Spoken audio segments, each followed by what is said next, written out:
O tema desta palavra é a base para chegar ao topo. Eu posso pensar na construção de uma casa, engenharia. Imagina como se deve fazer para chegar ao topo. Você pode começar do topo? Certamente que não. Você precisa começar da base, do alicerce. Você precisa ter terreno firme, sólido. E se isso não acontecer, certamente você está lá em Mateus capítulo 7, onde Jesus diz que você ouve a palavra, ouviu porque todos têm ouvidos, mas você não praticou. Se você não praticou, você é semelhante àquele que construiu sobre a areia. E areia não é terreno bom para alicerce, não é terreno bom para que você possa construir a sua casa. Mas ele fala que aquele que ouve a sua palavra e a pratica, esse sim está construindo a sua casa sobre a rocha, sobre um terreno firme, sobre o lugar onde você de fato deve construir a sua casa. E assim, com a base sólida, com a base rochosa, você levanta a sua casa, você levanta para que você possa construir e para que você possa chegar ao topo. Então é isso que essa palavra diz, da base ao topo. E claro, nós vamos falar sobre a vida de José. Por que José? José é um exemplo clássico de alguém que saiu da base e chegou ao topo. José, ele foi vendido pelos seus irmãos quando ele tinha 17 anos. Os seus irmãos o venderam. Eu acho que todos conhecem a história de José, mas eu vou ler apenas um versículo, que está em Gênesis, capítulo 37, versículo 2, que diz o seguinte: esta é a história de Jacó. Tendo José 17 anos, apresentou ou apacentava ao rebanho com seus irmãos, sendo ainda jovem. Essa é a primeira referência da idade de José. Quando ele tinha 17 anos, ele foi até os seus irmãos. E chegando até os seus irmãos o venderam para uma caravana que estava indo para o Egito, caravana dos ismaelitas. Nesse capítulo 37 está a história de José, até mais para frente, 39, 40, 41, 42. Então a história de José está aqui. Então nós vamos tomar a história de José, tirar alguns ensinamentos dessa história, para que nós possamos compreender e entender que é necessário sair da base e chegar ao topo. E quando você chegar ao topo, você certamente vai lembrar dessa palavra, porque Deus é a nossa bênção. Eu fico pensando comigo, o que adianta eu ficar pregando, o que adianta eu ficar falando, o que adianta eu ficar tentando traduzir a Bíblia, tentando trazer a Bíblia para os tempos de hoje, se Jesus não me ajudar, se o Espírito Santo não tocar você, se não houver mudança, se não houver transformação, se não houver de fato presença do Senhor, essa palavra será como o sino que soa, como o símbolo que retine, vai fazer tom, tom, tom, tom, e não vai adiantar de nada, porque quem convence o homem do pecado, da justiça e do juízo é o Espírito Santo do Senhor. Amém? Então tomamos a história de José para ampliar a nossa base, para que possamos ir para o topo. E eu tenho apenas 3 pontos nessa palavra, porque necessariamente nós podemos ver que quando nós falamos de base, nós podemos falar de várias doutrinas cristãs, mas como nós estamos falando de José, nós vamos avaliar, analisar o crescimento de José e o que ele fez para que pudesse chegar ao topo. Primeiro, quando ele tinha 17 anos, ele foi vendido pelos seus irmãos. Assim você e eu, certamente, muitas vezes da nossa vida, nós passamos por situações semelhantes a essa.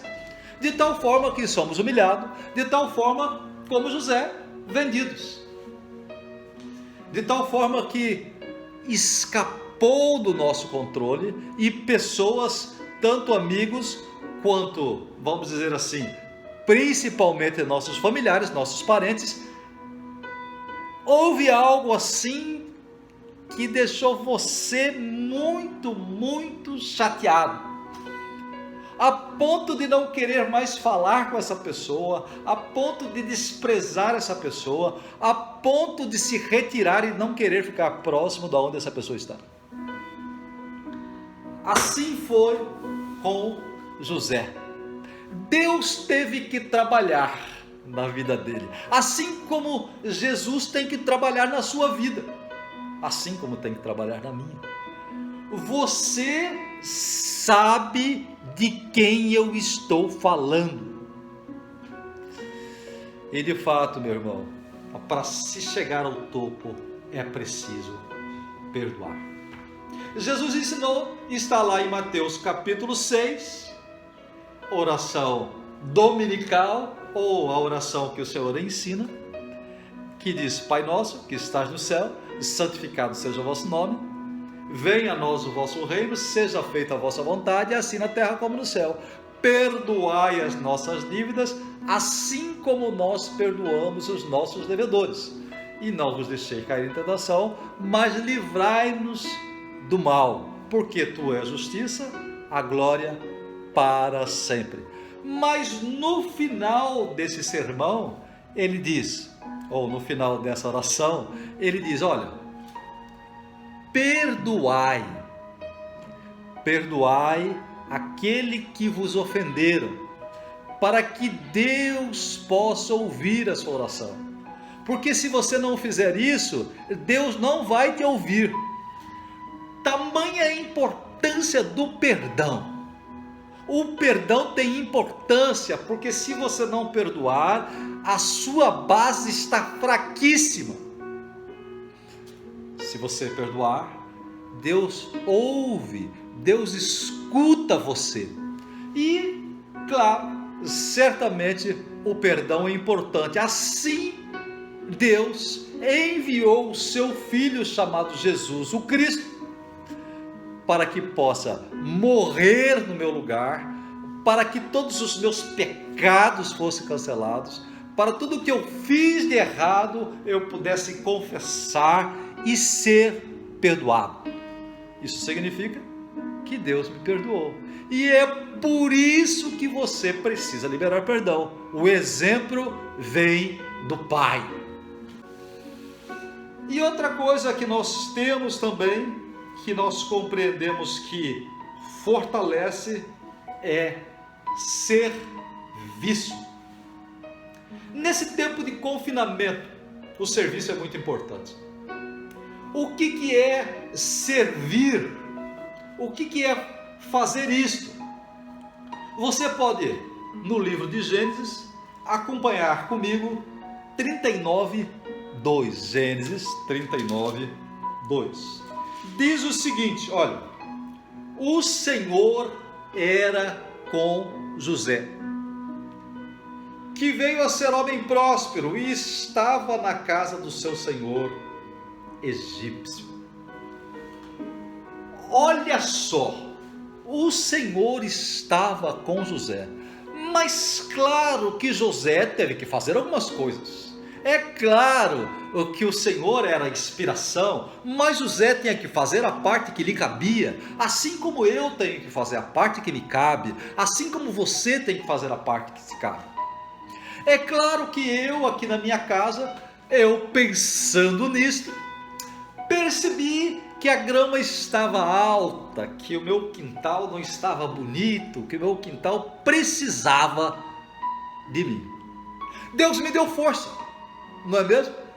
Então eu peguei a minha roçadeira que estava emprestada e ontem eu resolvi fazer essa grama. lá pelas 9h30, 10 horas da manhã, foi quando eu comecei o serviço, e acabei lá pelas 4, 4h30 da tarde. Mas acontece que eu fiz um bom serviço.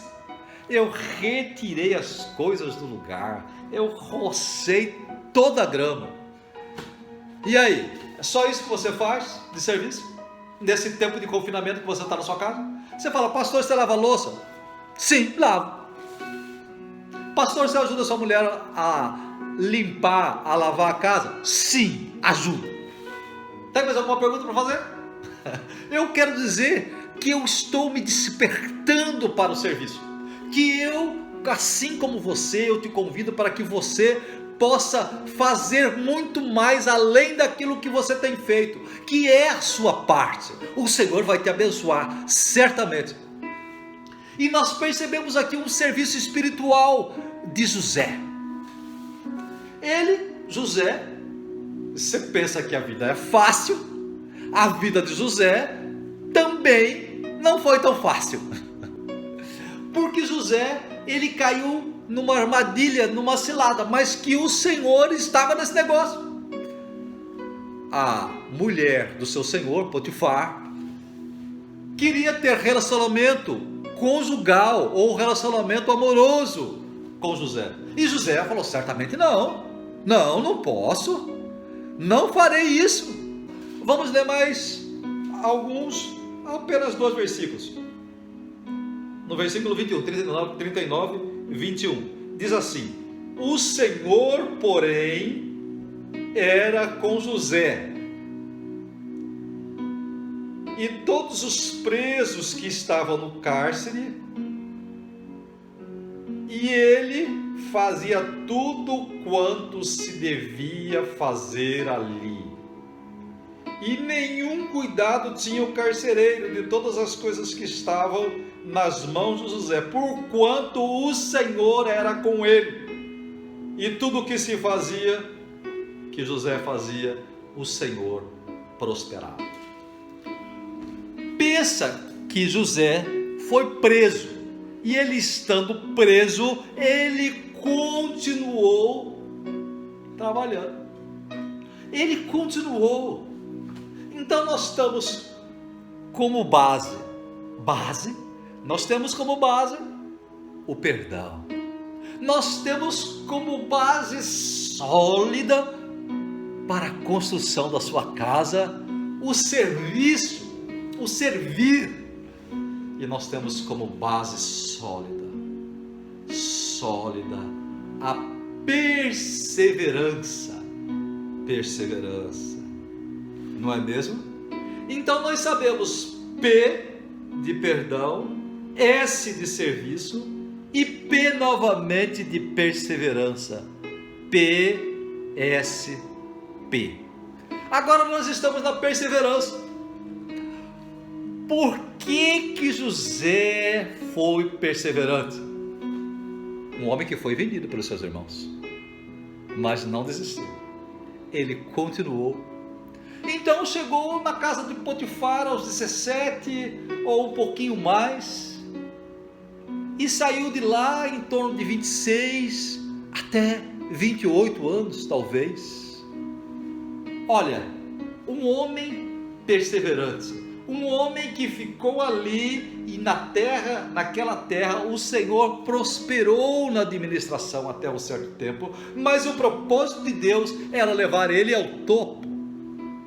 Você fala, para aí, que negócio que é esse? Mas Deus está nesse negócio? Os irmãos o venderam? Sim, porque se os irmãos não o vendessem, José não chegasse ao topo. José talvez estaria lá naquele mesmo lugar de onde ele saiu, estaria lá em Canaã com seus irmãos. Mas escuta, o Senhor quer levar você ao topo. E todas as coisas que acontecem na sua vida, você há de convir que o Senhor vai usar para levar você ao topo. Seja do Senhor, persevere. Então José foi preso. Olha, agora vou desistir. Agora, o que eu faço? Tudo estava bom, eu fiz tudo certo.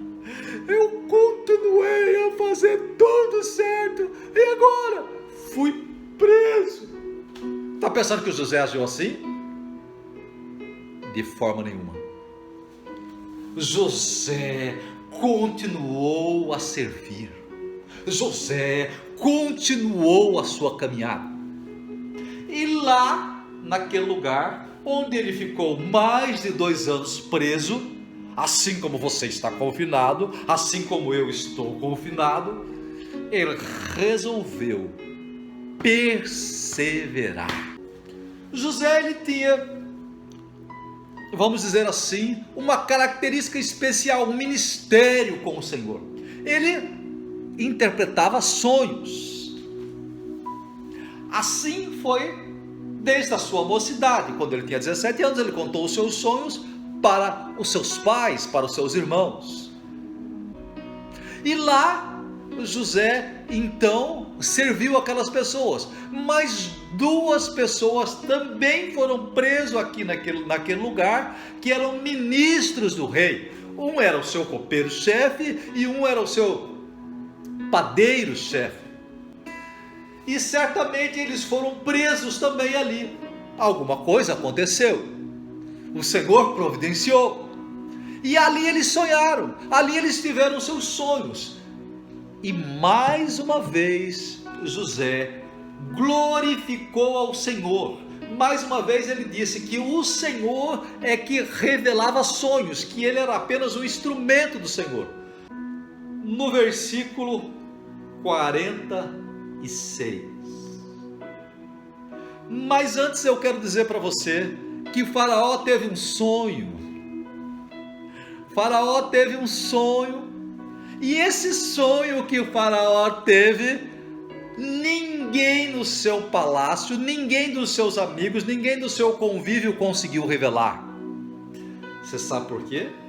Porque Deus tinha um propósito na vida de José. Faraó teve um sonho. E quem vai revelar esse sonho? Certamente a revelação desse sonho é José.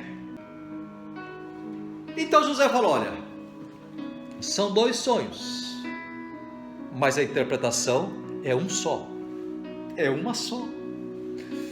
7 vacas gordas significa 7 anos. 7 vacas magras significa 7 anos. 7 milhos bonitos significa 7 anos. 7 milhos mirrados significa 7 anos. Significa que você vai ter 7 anos com muita fartura, uma colheita excelente, e 7 anos muito ruins. Muito ruins. E esses 7 anos ruins vão comer os 7 anos bons e não vai ser suficiente. Então José deu um conselho ao rei: prepara um homem sábio, que nesses 7 anos que Deus está revelando, que será 7 anos de fartura, você coloque esse homem sábio, para guardar a 5ª parte, para que no tempo de vacas magras, no tempo de fome, você terá no seu celeiro muitas coisas, e essas coisas que você ajuntou nesse celeiro, você vai abastecer o seu reino.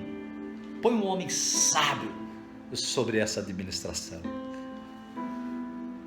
Adivinha quem que assumiu? Quem era esse homem sábio que tinha revelação de Deus? Quem era esse homem sábio que conhecia o desígnio de Deus? Quem era esse homem sábio que sabia perdoar? Quem é esse homem sábio que sabia servir? Quem é esse homem sábio que tinha prosperidade em tudo que colocava as suas mãos? Quem é esse homem sábio que perseverava em revelar sonhos, porque Deus era com ele? Quem era esse homem? Então Faraó virou para José e disse: não há homem tão sábio quanto tu, e você será esse administrador, você será o meu governador. Diante de mim você é só você. Ou seja, você vai responder a todos. Você só precisa prestar conta para mim. Abaixo de mim está você, e abaixo de você está todos. Ninguém fará nada sem a tua ordem. Assim, com 30 anos de idade, no versículo 46 do capítulo 41, está escrito: era José, olha aqui a Bíblia, de 30 anos, quando se apresentou a Faraó, rei do Egito, e andou por toda a terra do Egito. Nos 7 anos de fartura, a terra produziu abundantemente. E ajuntou José todo o mantimento que houve na terra do Egito durante os 7 anos, e os guardou nas cidades. O mantimento do campo ao redor de cada cidade foi guardado na mesma cidade. Você consegue compreender que José saiu da base aos 17 anos e chegou ao topo aos 30 anos, perdoando, vamos dizer, servindo e também certamente perseverando. O que eu tenho para falar para você que nesse tempo de confinamento é necessário perseverar, é necessário continuar, é necessário ter intimidade com o Senhor, é necessário ser perseverante nas orações, é necessário ser perseverante naquilo que se chama o Senhor, porque o Senhor vai trazer para você sonhos e revelar propósitos. E quando esse propósito chegar, quando esse confinamento acabar, você saiu da base, que é o alicerce, e chegou ao topo. A sua vida financeira vai melhorar, a sua vida espiritual vai estar muito melhor, a sua família vai estar muito melhor, a sua vida vai estar muito melhor, porque é tempo do Senhor na sua vida. O Senhor te trouxe para esse confinamento, não para que você murmure, mas para que você declare: eu confio no Senhor. O Senhor me trouxe a esse lugar para que eu possa perdoar, para que eu possa servir, para que eu possa prosperar, para que eu possa ter um tempo de intimidade com o Senhor, para que eu possa se achegar a Deus e dizer: eu tenho um Pai, eu tenho revelações, eu tenho vida com o Senhor. E certamente, agora nesse momento, eu quero orar com você, para que você possa compreender e entender que o Senhor quer falar contigo, que esse é um tempo de crescimento. Senhor, nós só podemos te agradecer pelos teus ensinamentos, te agradecer pelo teu toque, te agradecer, Senhor Jesus, porque a tua graça nos basta. Mas o Senhor trouxe um novo tempo na nossa vida, um tempo que muitos reclamam, mas nós, os teus filhos, estamos felizes, porque continuamos a servir. A nossa casa tem melhorado, graças ao Senhor. Nós temos orado mais, nós temos dobrado os nossos joelhos, nós temos meditado na tua palavra, nós estamos no teu colo, nós temos intimidade com o Senhor. Oh Pai, muito obrigado por esse tempo, que o Senhor amplia nossa base espiritual, que o Senhor coloca uma base sólida. Nós estamos assentados sobre a rocha, E certamente, Senhor Jesus, agora nós vamos subir, nós vamos crescer, porque nós estamos alicerçados sobre a vida, sobre os ensinamentos, sobre aquilo que vem do Senhor. Então, Pai, profeticamente nós declaramos que nós estamos saindo da base e indo para o topo. Nós estamos chegando no topo. A hora que acabar esse confinamento, o Senhor vai ter solucionado a maioria dos problemas daqueles que confiam no Senhor, daqueles que creem, daqueles que ouvem a Tua palavra e a praticam, resolveram solidificar a sua casa, resolveram colocar o alicerce de volta sobre a rocha. Muito obrigado, Senhor Jesus, por esta palavra. Nós sabemos que vai passar essa pandemia e que nós continuaremos perseverando no Senhor, e certamente o Senhor nos levará ao topo. Que Deus possa te abençoar. Pratique essa palavra e o Senhor vai levar você para o topo.